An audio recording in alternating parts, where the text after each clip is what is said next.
गुरु की दिव्य ज्योति से जगमगा उठता है शिष्य। गुरु शिष्य के भीतर असीम संभावनाएं के द्वार खोल देता, जिससे वो अपनी सीमाओं को पार कर अखंड ब्रह्मांड का अंग बन जाता। हर व्यक्ति के जीवन में गुरु का होना आवश्यक है। जिसके जीवन में गुरु नहीं, उन्हें श्रद्धा भाव से गुरु की खोज करनी चाहिए। जब गुरु मिल जाए तो नतमस्तक होकर अपना अहंकार उनके चरणों में अर्पित कर देना चाहिए। जैसे बीज मिट्टी में मिलकर वृक्ष बनता है, वैसे ही शिष्य का समर्पण गुरु वचनों के प्रति हो तो उसका जीवन लहरा उठता। जागृत गुरु के समीप आते ही शिष्य भी भीतर से वैसे ही जगमगाने लगता है जैसे एक प्रज्वलित दीप अनेक दीपों को रोशन कर देता। गुरु के प्रति समर्पण होते ही शिष्य के भीतर गुरु तत्व, गुरु कृपा, गुरु ऊर्जा, गुरु स्पर्श और गुरु वाणी अपने आप बहने लगता। गुरु के समक्ष जाते समय धन, मान, सम्मान, कुटुंब या पद प्रतिष्ठा का अहंकार नहीं रहना चाहिए। केवल श्रद्धा भाव से नतमस्तक होना चाहिए। जब हम कुछ बनकर गुरु के सामने जाते हैं तब गुरु कृपा से झुक जाते हैं। गुरु केवल शरीर नहीं बल्कि एक तत्व है जो समस्त ब्रह्मांड में विद्यमान है। मेरा गुरु, तेरा गुरु शरीर के स्तर पर भिन्न हो सकता है, लेकिन गुरु तत्व एक ही है।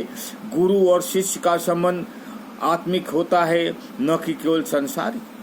गुरु पूर्णिमा का दिन गुरु से दीक्षा लेने, साधना को मजबूत करने और अपने भीतर गुरु को अनुभव करने का अवसर है।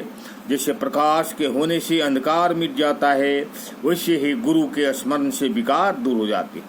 चित्त के अंधकार को मिटाने वाला कोई और नहीं, गुरु ही तो है। वही जीवन जीने की कला सिखाते हैं और मुक्ति की राह दिखाते। कहते हैं हरि रूठे गुरु ठौर है, गुरु रूठे नहीं ठौर। यानी भगवान रूठ जाए तो गुरु की शरण मिल जा सकती है, लेकिन गुरु रूठ जाए तो कहीं भी ठौर नहीं मिलता। गुरु ही देव है, गुरु ही धर्म है, गुरु में निष्ठा ही परम तप है। गुरु से श्रेष्ठ और कुछ नहीं।